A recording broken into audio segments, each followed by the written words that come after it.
A year after Seoul ferry sank beneath the waves, taking hundreds of people with it, South Koreans mourned the disaster with teary eyes.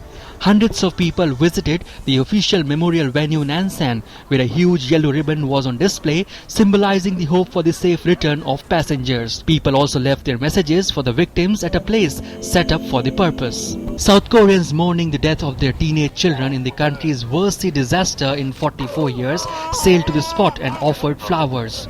Parents sobbed as they called out names of their dead children. I feel like I'm going crazy because I miss my daughter. I don't know what could I say more. I miss her so much and it breaks my heart. This makes me imagine the moment when my child was killed without time to scream. It is still hard for me to understand what our beautiful children did wrong and why we should let them go. South Koreans also held a mass torchlight vigil to remember the victims, and in a bid to set a Guinness World Record so as to highlight their issue to the international community, people who attended the vigil formed an image of Seoul ferry. A memorial ceremony was also held at Pangmok port in Jindo, the closest port to the scene of the sinking for the memorial. Pictures of those who died in the sinking and passengers still missing were on display during the memorial. South Korean government came under scanner after the disaster, with families of the victims demanding an independent inquiry. After a year, the government has, however, finally decided to raise the wreck from the deep. I think now is the time for us to be prepared for the ship's salvage.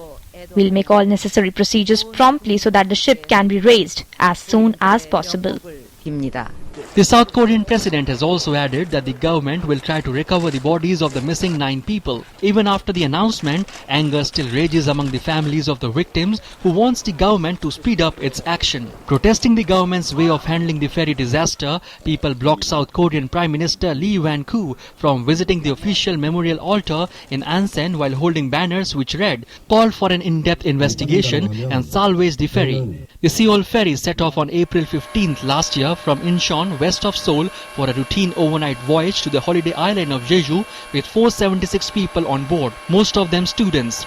The chief engineer was convicted of homicide and jailed for 30 years, while 14 surviving crew members, including the captain, were jailed for between 5 and 36 years for negligence. Asia Desk, DD News.